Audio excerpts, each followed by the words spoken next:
Welcome everyone to another DeFi Raiders AMA. My name's Relentless. Today I'll be talking to Lewis, the founder and CEO over at Lakefront and DeFi Current, the project bringing you analytics, DeFi, and portfolio management and low-cost yield optimization. So welcome and thanks for joining us. No problem. Thanks for having me. Yeah, absolutely. You want to go ahead and give everyone your background, or introduce yourself, give your background, kind of talk a little bit about the team. Yeah, sure. So, first things first is the team. We've known each other for a while. We're actually all former uh, Stanford CS undergraduates. We all graduated a while ago, but we are the four of us that founded Lakefront and are running DeFi Current. We were all roommates at Stanford, and the time or the stars kind of aligned uh, at all of our previous jobs. We were at like Facebook, Microsoft, Amazon, and then the fourth guy is the token finance guy, who was over at Morgan Stanley. The stars kind of aligned where it seemed like it was a good time for us to jump ship from our normal 9 to 5, and we decided to take a risk back, I guess, in 2021 to figure out if we could make a living off of a space that we were all interested in for years at this point, which is the emerging or booming world of crypto and DeFi as a whole. So, what ended up happening was while we were still working our jobs, we were trying to raise money. We were building some MVPs for what was Lakefront Finance, and I think we'll dive a little bit more into that in a bit. But I guess the journey all started a little bit over a year ago now, and here we are after a bunch of pivots, as every startup does.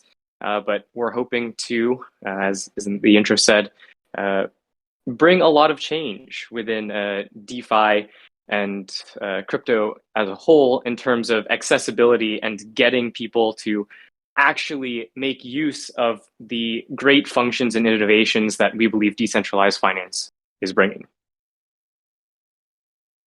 Yeah, very cool, very cool, very diverse background and a high level of education.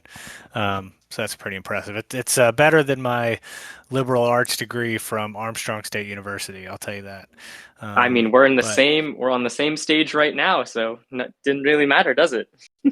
yeah, no, that degree was kind of an ends to a mean, anyways. Where I was trying to get to my current position in the military, I had to get a degree, and like the way my credits all transferred was all crazy, and so I was basically like, okay, well, which degree can I get? And it was like 3 degrees, and I was like, all right, well, which one's the easiest then? Because all of them kind of sucked. So I was like, all right, well, which one's going to be the easiest?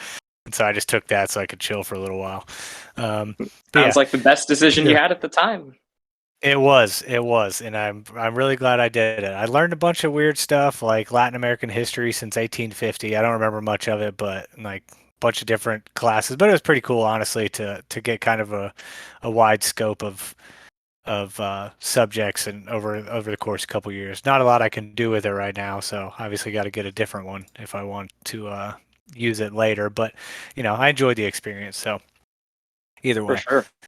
All right, so cool. Yeah, so cool. So the reason that I, reached out to you in your Discord, and I'll be honest, I don't remember how I found the Discord, and it was only me, you, and like two other people that, I mean, I think there's only like seven in there right now. So you guys haven't done like tons of marketing from what I've seen, but I don't remember how I found it. But I started looking at your pages and started looking at your website and stuff, and I got really intrigued because what what really got me was all of these different analytics platforms that are coming out, right? And the people are starting to understand how to, the necessity to understand the analytics and all the promises that are there. And then, what I kind of started to see was like all the different things that you were doing on top of the analytics. And so that's why I reached out was hoping to be able to talk to you. So I appreciate you coming on. So let's kind of dive into that, so that people can kind of get an understanding of everything that you're trying to bring together, because you're encompassing a lot of different things here. So first, like you mentioned earlier, let's start with kind of the history of founding Lakefront Finance, and how that progressed to DeFi Current. Sure. So the premise by which we founded Lakefront was the idea that we all believed that traditional financial instruments in the future would be implemented on the back end eventually by decentralized financial mechanisms, smart contracts, etc. And those offer a lot more transparency. They offer speed. They offer 24/7 transactability. It's much easier to audit. We're already seeing some of those, I guess, replacements happen in front of our eyes. Whether or not they'll be the permanent ones, that's something that time still has to decide. But one of the things that has been going on in talks with the, I guess, legislation, both in the US and abroad, is the idea of a central bank digital currency. And right now, there are a couple front runners or people who are ahead in that space, whether it be Circle or Paxos or Tether. Even Binance has one of the largest market caps of US dollar pegged stablecoins with BUSD. So we saw that happening, and we kind of figured that the other financial instruments that exist today, the stock markets, mortgages, lending, borrowing, etc., were already happening on a smaller scale within DeFi, and we thought that it would be a good opportunity to help Web 2 or the rest of finance take advantage of that. Now, that was one of our, I guess, flaws or flawed assumptions when building Lakefront. So initially, the idea behind Lakefront was to offer traditional financial institutions exposure to yields that are generated within DeFi. Some kind of analogous examples of that are the Grayscale BTC Trust, which, as many people know, is not doing so well right now. But back then, when we had the idea and we're building it out, it wasn't the case that DeFi yields were lower than Treasury yields. It was the opposite. There were a lot of Ponzonomics and essentially emissions being spit out that resulted in very high yields within DeFi. And that was our flawed assumption at the time. Again, we were trying to bring those to TradFi. This kind of reminds me of one of the things that one of our investors said. He was the previous chief product officer at Brex. There are kind of two camps of builders in Web3 or crypto at any given moment. The first kind are the degens, the people who have been there for a while. They've seen the history. We were in that kind of camp, but we weren't building actively for the 5 or 6 years that we were involved in crypto as consumers. And then the second camp are people who are looking in from the outside, mostly the Web 2 guys, who think they're able to kind of turn over the fundamentals of crypto or think they have novel insight. We kind of learned the hard way that, if you're coming in from Web 2, it's probably best to do some building and figure out what's actually in the space, what the challenges are, before coming in thinking you can change everything. We've pivoted multiple times from Lakefront, where we were, again, offering traditional financial institutions access to this DeFi yield. And one thing led to another. We built Shipyard Finance, which is where the low-cost yield optimization comes from. We still believe that there is use for some sort of public utility that auto compounds. Hats off to Beefy for kind of pioneering the field cross-chain, where they're allowing their users to get access to higher yields than simply just sitting there and passively providing liquidity. They're pooling funds together to lower transaction costs, do collective bargaining to get better deals on liquidity provisioning, etc. So that's where we started with Lakefront. We moved on to Shipyard Finance, like I just said, and then we realized that after building in the space for over a year now, there are still a lot of usability issues within DeFi, and I think this will transition a bit more into DeFi Current. Within DeFi, as it stands right now, it's pretty fragmented. Maybe some of you have heard the term fragmented liquidity, but I'm talking about fragmented usability in this case, where you have, for example, Curve or Aave or Compound And they all have their own separate front ends to interact with their specific protocol. But that's not really how it works in traditional finance. And I think that's one thing that traditional finance has kind of gotten right is they have usability all in one place, where traditional financial institutions kind of do everything you would need within finance. So an example of that is banking. With, say, you're banking with Bank of America, you're able to get car loans, home loans. You're able to do foreign currency transactions, exchanges. You're able to do banking, saving, etc., all in one place. You have your Bank of America app or your Chase app or Wells Fargo app, and you can do all of those. But right now in DeFi, you have your Aave front end, you have your Compound front end, you have your Uniswap front end, and if you want to be doing things on all of those platforms at the same time, you really can't. Aside from I'll call out DeFi Saver. They have good automation for some of those things. But again, the challenge here technically is supporting multiple platforms. We found is actually a really hard thing to do, just because there's not a lot of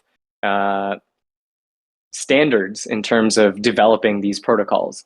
The Ethereum Foundation attempts to do that with token standards and other, I guess, standards across crypto in terms of building liquidity vaults, building tokens. You've heard ERC20, that is the ERC20 standard, right? So we're trying to put all of the DeFi functionality that exists across all of these different, I would say, financial intentions, or I guess what we would classify as financial categories, into one place. So you'll be able to, buy and hold, you'll be able to sell, you'll be able to transfer, you'd be able to on and off ramp, all in one spot. Yeah, very cool. And I think, when approaching it from the TradFi perspective, right? One of the key things that we're going to need for mass adoption is the the platform, I guess businesses, I guess you could say the Bank of America, for example, of DeFi, right? Where they can come and it's a one-stop shop, the Exactly. simplicity. I know we got a million other, undertakings there to bring TradFi money, but that's one of the key things is that usability. And so when I look at, when I started digging into DeFi Current, the way I kind of look at this platform is, right, you're a combination of, or you're aiming to become a combination of, like, DeFi Llama, DBank, and then all these LP liquidity wallet management all in one place, right? Yeah. And I Yeah. think you bring up another point in terms of adding DeFi Llama into the mix. The information that people use to transact on crypto is also very fragmented. I'm sure a lot of you have your favorite, token pricing site, whether it be CoinGecko, CoinMarketCap. Maybe some of you even use like Robinhood to get your token pricing news, or just keeping up with the day-to-day price fluctuations of all of your favorite tokens. But there's no like de facto standard within either the professional side of things. So in TradFi, that would be like a Bloomberg terminal, or even on the retail side of things. I think all of these front ends are evolving. I guess these analytics front ends are evolving. And I think, I would say a year ago, 2 years ago, these platforms are more tailored towards degens, but there hasn't been that kind of push for, a consumer friendly place where you could get your crypto pricings that you could also transact in, right? That's one of the things. If you have like a Fidelity or Robinhood, you get your pricings in one app, and then you're able to buy and sell those securities in the same application,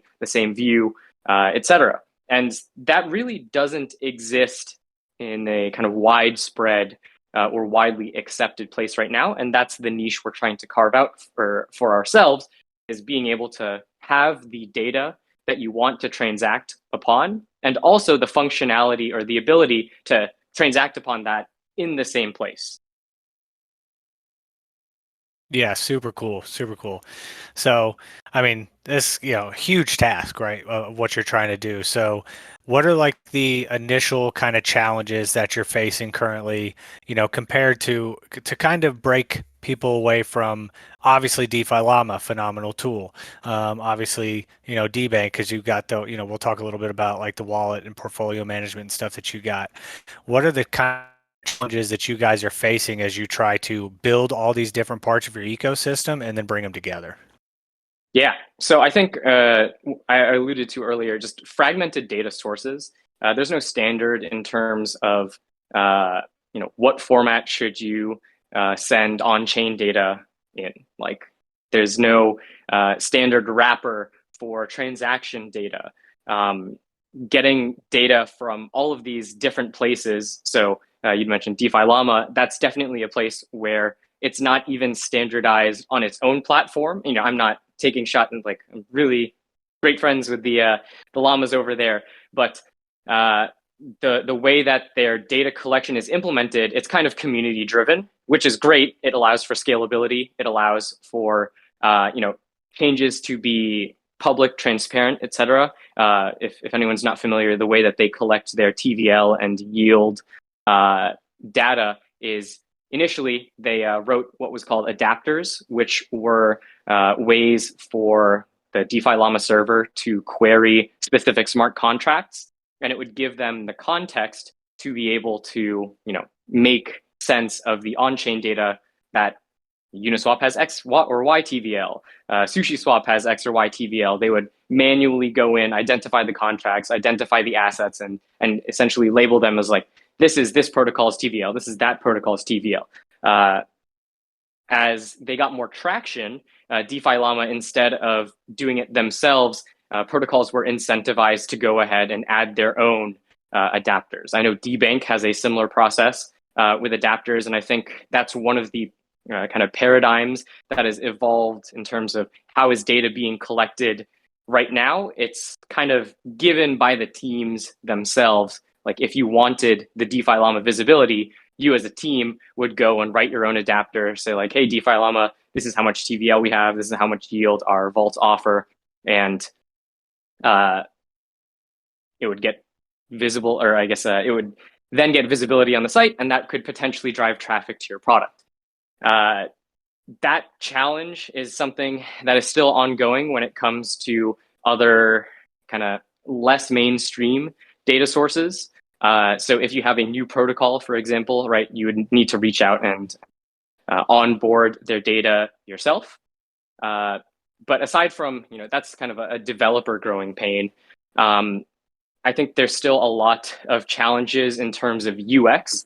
I'm sure if you were in the space long enough, maybe 2021 Thanksgiving, you're trying to explain to your lovely grandparents or aunts and uncles how to get into buying crypto or participating in DeFi because of these amazing yields. Hopefully they still talk to you after how the prices went after that. But it's a pain in the ass, right? Like it's really hard to onboard to crypto, especially 2 years ago. More and more people are or more and more teams are working on ways to get into this space with less friction. But back then you would have to tell them, all right, go to Coinbase, go to Gemini, go to Binance US, RIP FTX, right? Like you'd go there, you'd have to KYC, you'd have to connect your bank account, you would have to wait for all of this verification to finish. Then once they're in this exchange, if you wanted to get them to get something that wasn't, Bitcoin or Ethereum, you'd have to teach them how to create their own wallet. Most people were using still MetaMask back then, still are actually, but you'd have to tell them like, this is your seed phrase. Don't tell it to anyone. You'd go transfer your assets out from whichever centralized exchange you were using. Hopefully you copy the right address, or else, there goes all the money they just put in. And then they would have to manage, and if they wanted to, change their holdings from Ethereum to USDC, or go to Binance Smart Chain, something like that. There's just so many hoops that people had to jump through, and still do have to jump through. I think there is a lot of tribal knowledge in on that front, and of course there has been a lot of progress in terms of making these experiences more streamlined, but it's still a pain. And we're hoping to make at least the latter part, once you're in the ecosystem, a little bit easier. Yeah, yeah. Yeah, totally. I've tried actually explaining some of this stuff to my grandfather, and who's he's got a mathematics degree and a finance degree from Vanderbilt. So like, whip smart, right? And I'm trying to explain to him the process of, Degenic is actually, helping me out with this when I was first in, trying to get into some LPs that were launching on Crow and trying to find a bridge with liquidity and like transfer back and forth and all this different stuff. And he was just like, yeah, it doesn't make any sense to me. Um, so definitely a huge bridge to cross. And obviously, like you said, we've made a ton of developments in that area, but still a long way to go. Um, so you kind of talked about a couple of things that the other projects you're doing, and so what I'm kind of wondering is, I see that like you've got 0x not going to make it in your Discord or whatever. So what is your kind of relationship with these other big platforms? Are you guys trying to build the relationships to work with them and improve what you're building? And then how do you view that from like a competition compared to collaboration perspective? Sure. So I like to be collaborative as much as I can. I think in this space, there's still so much room to grow that you really don't lose much by being friendly with all the people that you try to work with. Even if you're in the same space, right? There's a chance that you'll pivot, find some niche. You'll have different customers, but there's so many things that you could learn from all of these other people that it makes no sense to burn any bridges. I think that especially in the space, like that's the whole thing, or I guess the motto has been "wag me," right? I don't think it makes sense to kind of be backhanded, especially when in a trustless ecosystem. Your reputation does mean a lot, right? If you want to be able to form these long-term partnerships, relationships, you got to treat people right. And regarding relationship with DeFi Llama, this is one of the cases where my team is scoped to do one thing well, and that is improve accessibility for DeFi once you're in the ecosystem, right? If we wanted to replace what DeFi Llama was doing, that's a huge undertaking. It's taken them years. It's taken them a lot of expertise. They have a great team over there, and they do I guess they solve the problem that I had previously laid out of getting all of these fragmented data sources into one place. They do that really well. So why try to reinvent the wheel if it's working good enough for now? If anything, what I guess my main relationship with them is I provide a lot of feedback on the products that they have. Give my 2 cents on strategy every now and then. Interact with the memes. It's great, but we're hoping to leverage their data in order to provide a better experience to people who want to participate in DeFi. Right now we're working on figuring out some ways to enhance their data with context, and I think that's another thing that could be a good way to collaborate with other protocols is figuring out how you can build on top of them, and that's what we're doing right now. Yeah, very cool. And then kind of the way that I view what you guys are doing versus, just kind of like a little thing, well, maybe not that little, but versus what they're doing and why it's not necessarily competition is that you guys are really focused on like DeFi Llama is completely focused on people who understand the space already, right? In order to Oh yeah. really utilize those systems properly, you have to know what you're looking at.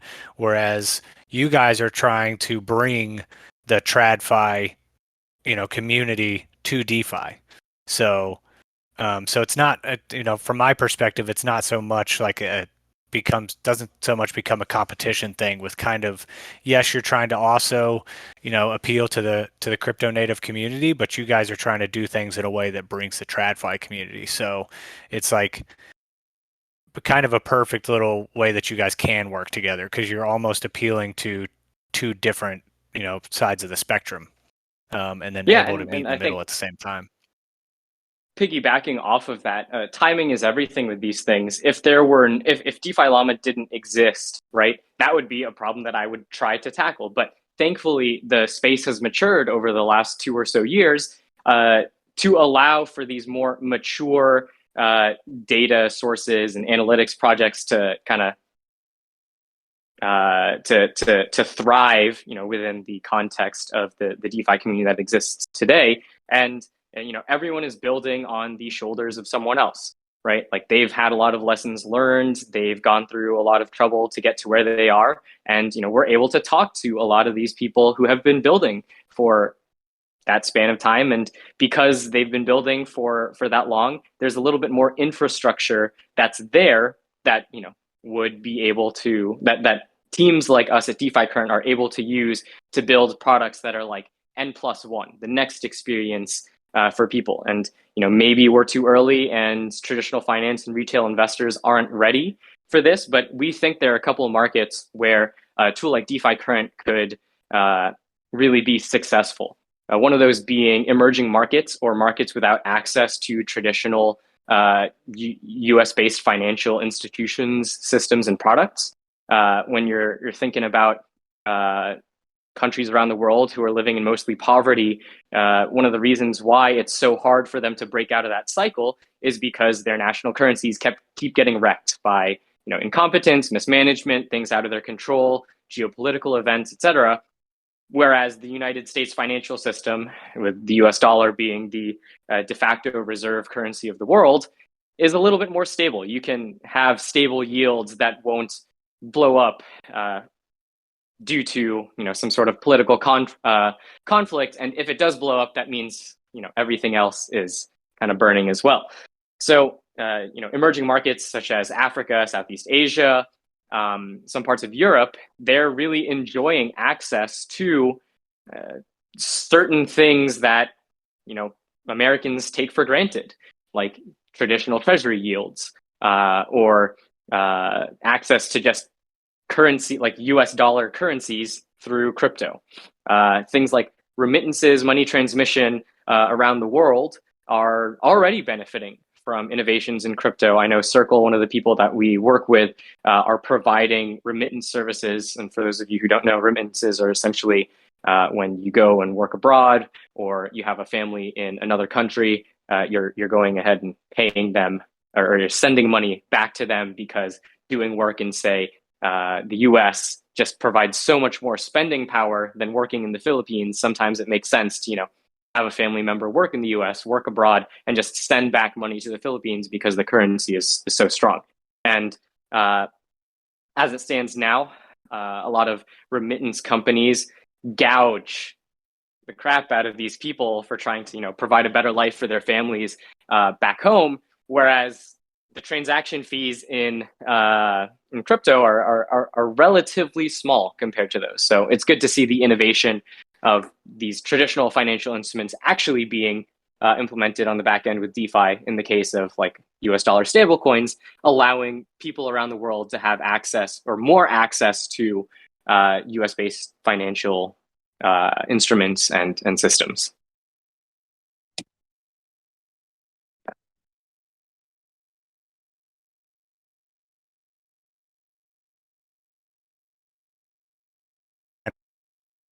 I Maybe think thanks more of like you're breaking up a bit for me. It's probably my network over here. You mind repeating? no. Hold on one second. This happened yesterday. No worries.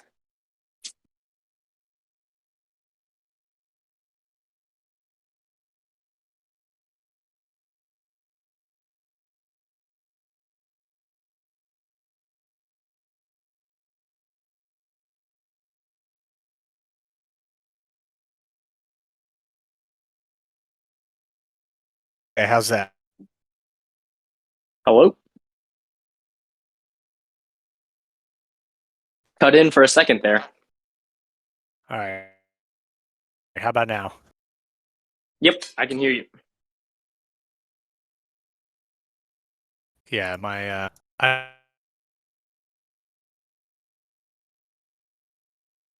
Hello? Cutting in and out. Yep.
Everything good on your end?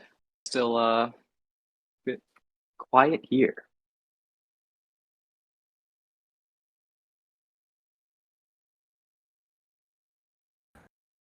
Otherwise, I think I could take a little bit of time to talk about the product roadmap and what we're trying to do at DeFi Current. Hopefully, the audio uh, is fixed by then. But essentially, we're trying to solve some of the usability issues that exist in crypto right now, namely the idea that you can't really transact on a lot of the information that you're presented with on like DeFi Llama, Coin Market Cap, CoinGecko, etc. You could be following a chart of yield, looking and comparing all of the yield sources across, certain liquidity pools using different tokens, but you would still have to, at the end of the day, go back to the Uniswap front end or the Curve front end in order to deposit liquidity there. So what we're trying to do is combine the analytics and action parts of it into one interface. And where we are on that roadmap is, it's fairly early, frankly. However, we've gotten out kind of proof of concepts that you can look at DeFiCurrent.com. We have 3 products right now: analytics, a manager, and kind of portfolio tracker as well, rolled up in one, with limited support for certain Curve pools, Aave pools, and what we had built in the past with Shipyard Finance. What you can do there is see real yield kind of reports on the Curve and Aave pools that we've tracked. The reason why there's a limited pool is our tracking methodology actually gets you the actual returns that you would have, gotten had you invested or provided liquidity at different points in time, as opposed to just what is usually deceiving APRs, APYs that are advertised when those really aren't sustained for long periods of time. An example of that, or I guess one thing that you should know, is with a lot of the APYs that are advertised, and maybe you picked this up during DeFi summer, a lot of them are kind of extrapolated based off of 1 day, 1 hour, certain time interval periods where, yes, for 1 hour, you would have gotten 100% returns if that hour was replicated, 24 times, 365, 24 times in a day and 365 days in a year. When in reality, a lot of the yield that, for example, liquidity pools offer are not very stable, in that they depend on the amount of swapping volume that's happening on the underlying decentralized exchange, right? So for 1 hour, if whales are shoving billions of dollars through, it'll look like, if that's sustained for the entire year, you'd get insane returns. But in reality, those swaps are very infrequent, and you kind of get like an average that's more along the lines of like the median APYs reported by those protocols. So we're hoping to kind of show people, what they can actually expect from putting in money into these various pools. Right now, we have Curve and some Aave pools supported. If anyone has requests for us to run these kinds of simulations on any pools that they're in right now, we're happy to get that feedback.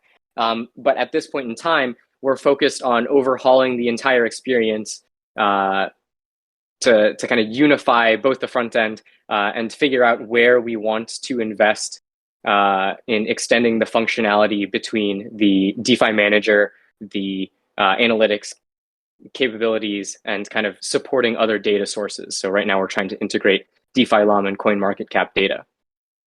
On the management side, we allow you to manage you hear me now? most.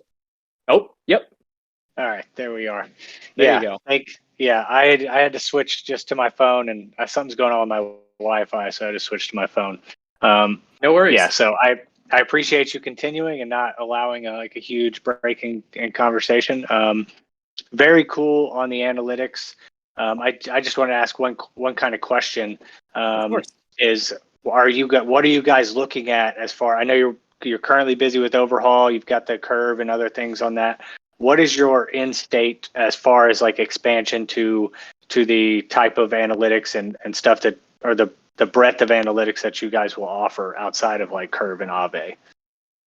Sure. So there are a lot of kind of consumer protections analytics that are not necessarily raw data, but kind of advanced metrics similar to advanced stats in sports, where some other people in the space are doing things like wallet health, position health.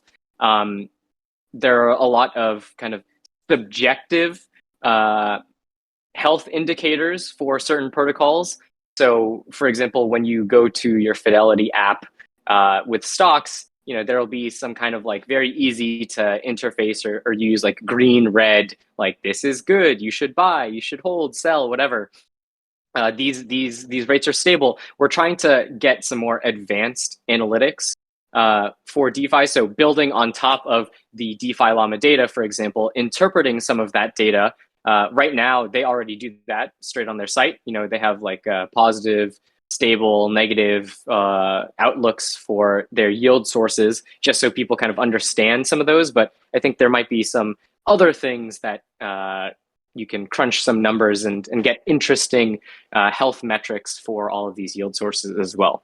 In terms of the end game, ideally we would like to have all of these metrics, both the real like historical yield calculations and the protocol health metrics for everything, but that's something that we're still trying to figure out how to scale. Because again, the data is fragmented. All these protocols return data in different formats. They might not be tracking certain things that would be used in each of these metrics. So that's one of the hard problems that we're currently thinking of right now. That makes sense. Very cool.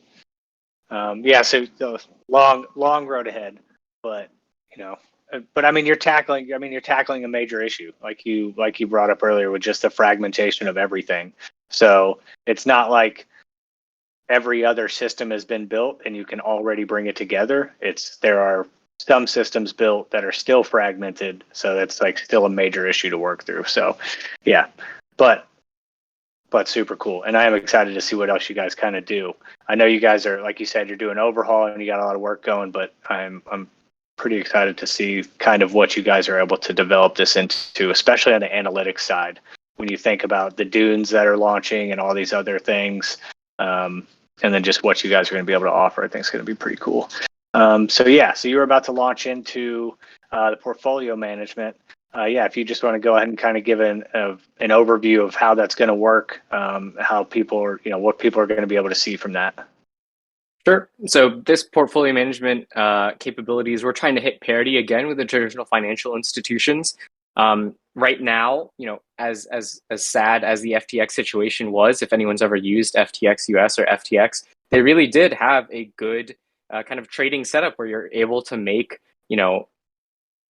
limit market buy, sell orders, etc., on a lot of different currencies, which you're able to leverage, you're able to enter perp positions.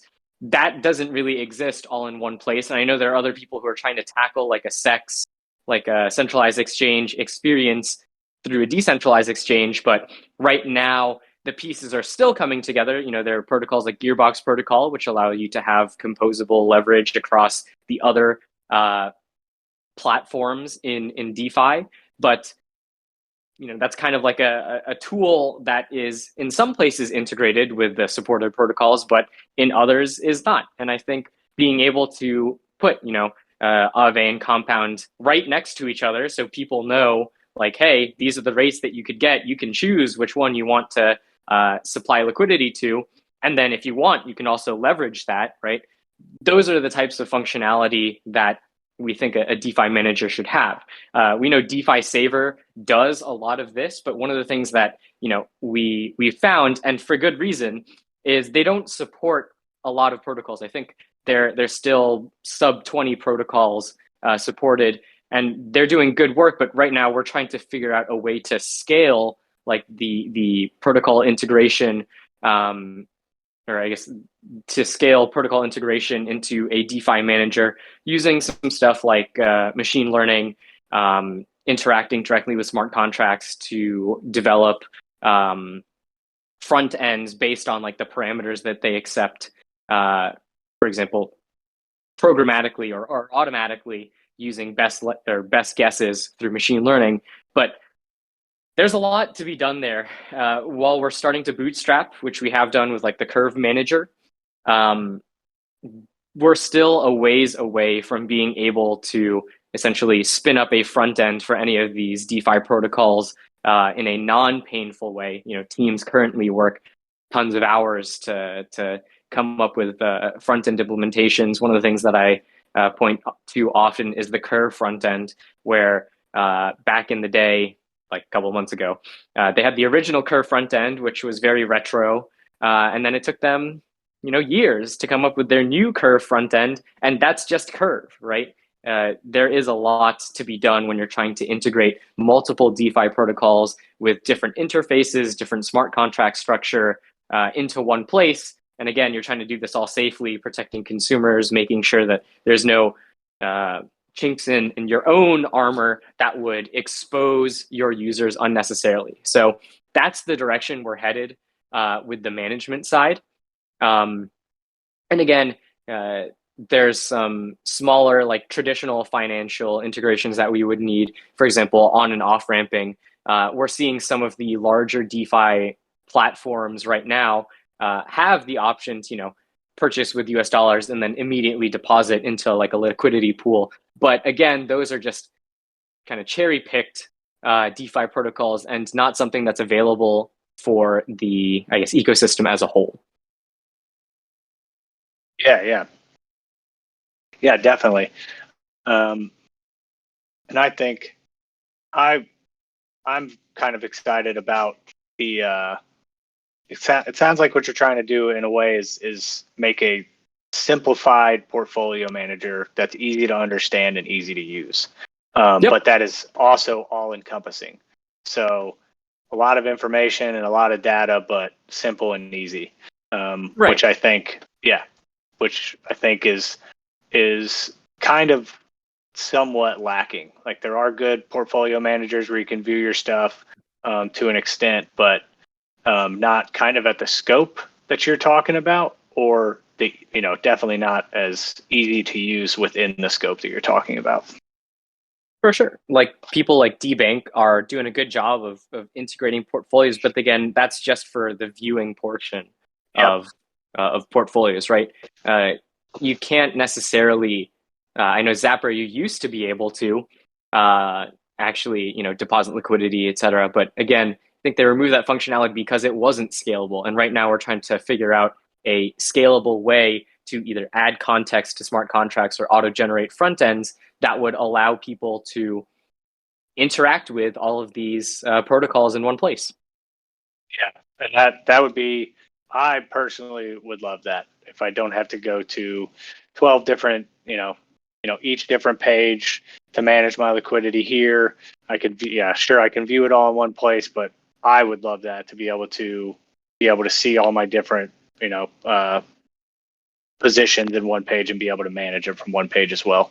So I think, obviously, you guys have huge goals here, huge hurdles to tackle, but what you're aiming for, I think, is great. And I think is going to be something that a lot of people are going to jump on once you guys are able to scale and get it there. Yeah. And that's And I think that's that's awesome. that's the beauty of DeFi and crypto and programmable money.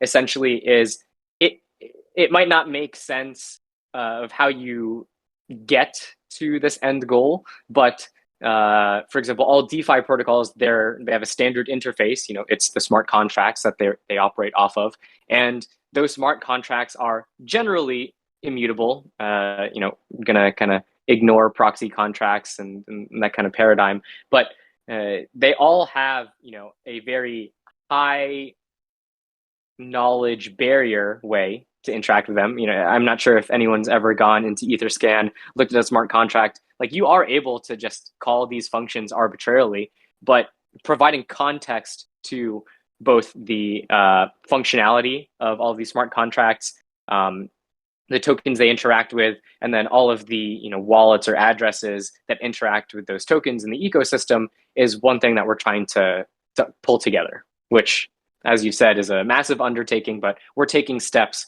and hopefully within the next 2 months or so, we're able to come up with our overhaul that allows, you know, a basic set of functionality. I'm not claiming we're going to solve all of these problems in 2 months, but again, that's something we're working towards. Yeah, well, I mean, once you get the ground floor, the rest of it, then you just build on top. So awesome. All right, so let's kind of move into kind of one of the last features is your vaults, multi-chain vaults. I know you currently only have a few, but I got 2 questions here. Really, well, I guess I got 3 questions. What vaults are you looking at potentially adding over time? And then what is your goal APY to be able to provide users of your vaults? I know, like, with stable coins, you can't offer like these huge, massive APYs, but what do you guys, what's the dream APY that you guys would like to be able to offer to incentivize you using your vaults? Yeah, so the idea behind the vaults is not necessarily a target APY, but rather a target risk profile. As with traditional investing, with DeFi investing, you know, yeah, some people are in it to, you know, 10,000x, but other people are looking for risk diverse portfolios that will allow them to generate income no matter what circumstances, you know, macroeconomic conditions are in. So in that vein, there are a lot of categories of yield generation that exist right now: liquidity provisioning, borrowing, lending, bridging, or liquidity provisioning to dexes and liquidity provisioning to bridges, etc. And they all come with different risk profiles, right? It also depends on what assets you use as well. So what we're trying to do with the vaults is kind of provide an efficient way to get exposure to the different aspects of getting yield within DeFi. So say you don't want to have like 100% staking portfolio. You could, you know, split it up between DEX liquidity provisioning, staking, lending through Aave, Compound, etc. So you'll have a portfolio that doesn't blow up if, like, you know, the CEO of whatever decentralized exchange or you know, most visible person ever in, or most visible person within that exchange or protocol, you know, has some sort of PR scandal, right? Like, all of a sudden, all of your bags are toast if you had all of your eggs in one basket. So that's more of the end goal, is providing diversified yield, and of course, by means of auto compounding, you're able to maximize that yield, and by virtue of having, you know, shared vaults a la Beefy, you're able to get you know, increased yields on these already diversified yield sources. So at the end of the day, we're trying to make it so people can make the financial decisions that they want with the risks that they want, and, you know, give them the best returns possible on those portfolios that they're creating. Yeah, it makes a lot of sense. And then on top of that, what I thought was really cool is I've seen a ton of other, you know, projects with the, you know, that have these vaults that are managed. You guys are doing a 0 management fee, which is great. I remember when I had first looked into, I think it was One Ring at one point, they were like, "Oh yeah, our management fee is 25%." And I'm like, well, shit, what's the point? You know what I mean? On top of like this, I can't remember what their performance fee was, but it was like, I'm losing like, 28, 29% off the top. But then you guys only have the 2% performance fee. So my question is is that enough to cover the overall cost for maintaining the vaults? Or are you guys going to have to are those fees maybe going to be dynamic at some point, or what's the thought process there? Yeah, so in terms of the team, one of the core principles that we operate off is we believe in like a decentralized, transparent future. And, at the end of the day, anyone could be doing the strategies that we're doing in terms of like auto compounding, these vaults that, just Aave vaults, Uniswap positions, etc. But there's no real we're not doing anything difficult by auto compounding them, right? Like anyone can do that, and we don't feel like we should be extracting value from people who just want to have the best financial future that they can have, and that's why we have a very low fee. We've done the calculations, and as innovations in layer twos, lower gas costs come in, those costs will go down of auto compounding positions. But I guess we're not trying to get rich off of helping other people plan for their financial future or make the best financial decisions that they're trying to make. There are other places where we are able to generate revenue, whether that be getting that context, like I was talking about, across all of the different data sources available, or DeFi platforms and protocols available, and giving context to that and giving that data to other people. But yield generation is one thing where it's like, we tell you exactly what strategy we're doing. You could do it yourself, or you could pool your money with everyone else, get higher returns, and not lose an arm and a leg for just wanting to auto compound a strategy that is not hard to do. Like, we're not doing any esoteric options. We're not trying to put a bunch of risk onto our users. This is kind of like, it's boring. It should be a public good that if you want auto compounded positions, like, you should be able to get those, and we shouldn't be charging 10% to do that, because you could do it yourself. We're just trying to offer an alternative that makes sense, that works out for everyone.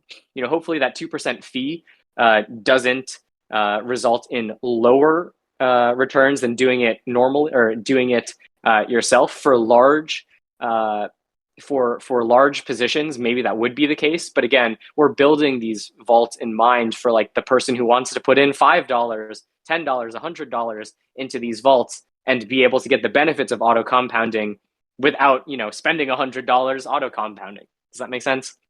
Oh yeah, 100%. Yeah.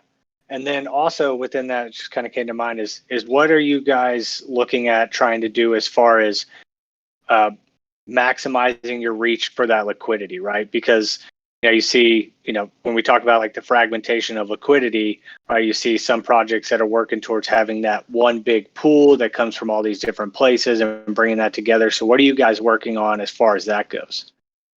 Yeah, so that's one of the beauties in how this is architected. With even less than the TVL that's in these pools right now, it's already self-sustaining. We're able to pay those fees. So and again, since we don't have a high management or performance fee, we're not necessarily incentivized to like spend money on advertising to get people into these liquidity pools, because it doesn't make sense. One of the things that I would liken this to is Mark Cuban, for example, has a drug company that allows you to get essentially low-cost generic pharmaceuticals, and they don't advertise because they're not making any money off of it. They're just trying to get low-cost pharmaceuticals to people in the U.S. as broadly as possible. I think we're trying to do a similar thing here. Is if we exist, we're trying to offer this alternative that is attractive to you. It doesn't really cost us anything.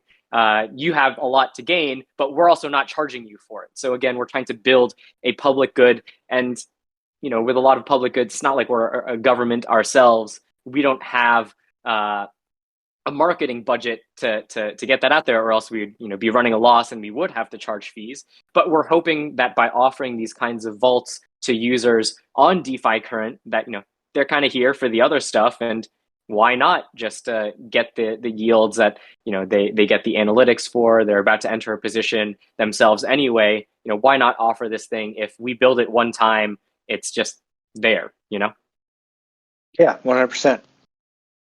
All right, cool.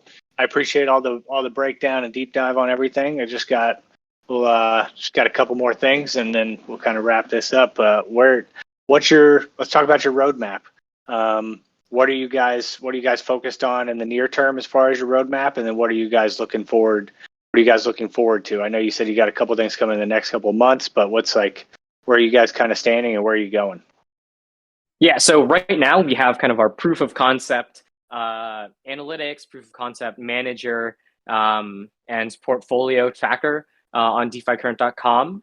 Those are very much like MVPs. We're trying to get feedback from people in the communities that we're a part of, and our friends, developers in crypto. And the feedback is a lot of what you've kind of been echoing as your own sentiment is, yeah, this is needed. Like, let's see you bring this to another level.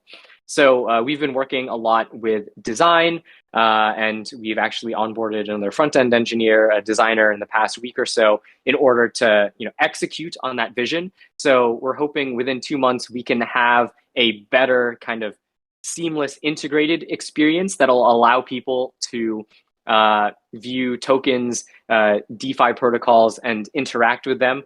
Of course, to a limited degree, as we try to work out these other scaling issues. And you can expect to see that within 2 months. If you have any feedback on our current products or want to see certain protocols supported, certain functionalities implemented, feel free to check out DeFiCurrent.com and see what we're the kind of the baseline of what we're trying to build, so that we're able to take that into account as we move towards our official launch or grand opening, for lack of a better term.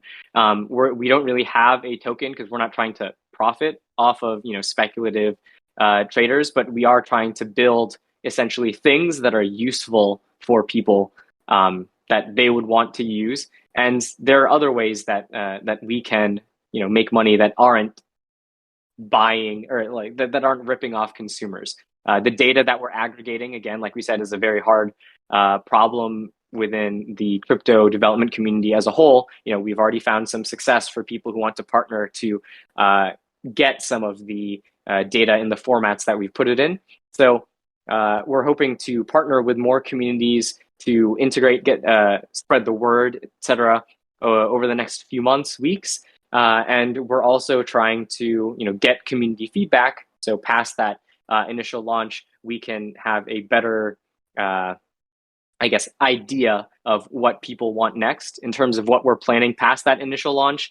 I don't think we will have all of the functionality that we talked about today in that initial launch. And I think, having more fleshed out management tools across the different DeFi protocols is something that we're trying to integrate.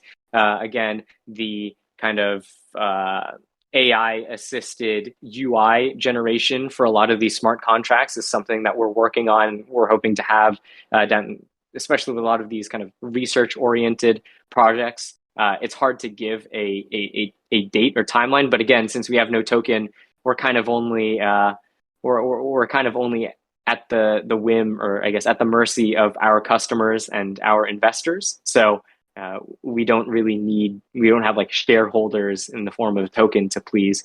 So I think this is one thing where we're developing the roadmap as we go.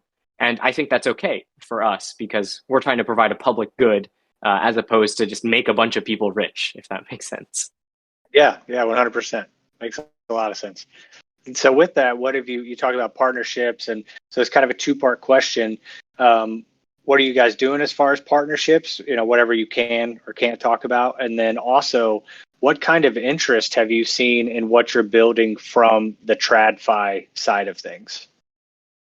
Yeah. So in terms of partnerships, right now we're reaching out to a lot of teams for co-branding and also if they would like the data that we're trying to provide. So I'll dive a little bit more into that. As part of building DeFi Current, we found that while Web3 might have been a fad naming convention, and now even today we're seeing stuff like Web Plus, the world of crypto development is actually a huge web where there's a lot of context that doesn't live on chain that probably should have a home. So, for example, you have a collection of smart contracts.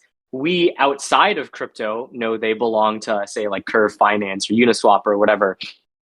But where it stands within crypto or like on the blockchain, when you're looking at the raw data, you might have a clue that the same wallet with a Uniswap.eth ENS, for example, is deploying all of these smart contracts, which are the Uniswap vaults, but you don't really know that unless you're connecting the dots like outside of the ecosystem. So things like wallet labels, smart contract labels, function labels are things that we're building a context layer for within DeFi, and we're kind of partnering with other teams that want to use that context layer. And then I guess to answer your second question, sorry, I'll leave a pause here in case you wanted to bounce off of that or rephrase the next question. But that's what we're doing in terms of partnerships. Yeah, no, totally cool. Makes a lot of sense, and it's a good approach. Yeah, just the second part of the question was just what kind of interest, since you guys are trying to simplify things for TradFi coming in, what kind of interest have you seen from TradFi, the TradFi side of the ecosystem? Sure. So we were actually very heavily plugged into traditional financial institutions when we were working on Lakefront. And to be frank, one of the reasons why we pivoted was there was a lot of turmoil within crypto, as many of you may know, in 2022 with the Terra Luna collapse, the CeFi mullet organizations collapsing, and then FTX. So what I mean by CeFi mullet is like DeFi in the front end, TradFi in the back end, with people like Celsius, Nexo, etc., where they kind of blew up. They were over leveraged, exposed to Terra, Anchor, etc., and then FTX blowing up. That really shook confidence with the money managers. We do see that there's a lot of enthusiasm within the tech, like the kind of Web 2 companies that see the potential for what crypto and decentralized finance brings in terms of composability, transactability, and transparency across financial products. So we're seeing a lot of enthusiasm there. Obviously, VC money has been drying up just because of the events that have been happening and just the kind of shrinkage of DeFi or crypto as a whole. But that doesn't mean there aren't other institutions out there who are looking to kind of get access to DeFi or crypto native customers. And I probably can't tell any names in terms of partnerships or name names in terms of who we're talking to, but there are a lot of people who think, or a lot of companies in Web 2 that see the potential in crypto and DeFi and are making investments by either contributing money or expertise in a lot of the I guess protocols that you see operating today. Yeah, awesome. And I mean that's gotta feel great, like, because you guys you've switched gears a couple times, right? And like you're doing a total kind of overhaul of everything and trying to get everything in place. And even with just kind of your base model, it's got to feel really good to be getting that kind of interest and that kind of traction even before you have like a fully functional product to produce. So congrats on that front. Yeah, thank you. Yeah, so well, that kind of wraps up the questions that I had. So what we like to do at DeFi Raiders is let you take the time to whatever message you'd like to put out there to everyone for the last thing. The floor is yours. Yeah, sure. So for everyone who's listening, if you're a builder, definitely keep in mind kind of the core principles of what crypto is all about. Those kind of change depending on the narratives, but definitely transparency, increasing financial accessibility to a wider net of people. I think that's a lot of the principles that we build off of over here at Lakefront Finance, DeFi Current. Try not to screw people over. Be nice to the people who are still in the space. Like, we can all make it together, and there are a lot of issues and problems that I talked about throughout this entire Q&A, where if you have any ideas on how to solve those, we would love to I'd love to chat and hear your thoughts on those. If you have any feedback on the product, we'd love to chat. And just shout out to a lot of the people who we've met along the way, like the folks over at DeFi Llama. We have some friends over at Webacy who are doing great things in terms of securing people's assets and wallets. In the case that something happens, if they pass away, how do you plan for that within the context of Web3? We have some friends over at Sushi Swap who have been very helpful to I guess our development growth as Web3 or crypto builders. But yeah, I think other than that, check out what we have. Happy to take feedback, and hopefully you will be, I guess, part of the Web3 crypto usability revolution that we're trying to pioneer.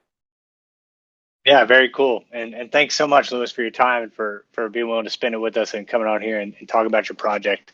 Super excited to see things progress for you guys. Thank you. Appreciate you having me. Yeah, absolutely. All right. Thanks so much for tuning in, everyone. Thanks so much to Lewis for coming on, talk to us about DeFi Current, everything they're building over there. Check out their socials, get involved to see everything progress and see what they have to offer. Very grateful for your time and support, and blessed to be able to spend this time with you and our guests. If you're hearing this now on YouTube for the first time, do us a favor, hit that like and subscribe button to help us expand our reach. Once again, I'm Relentless from DeFi Raiders, and we'll see you next time.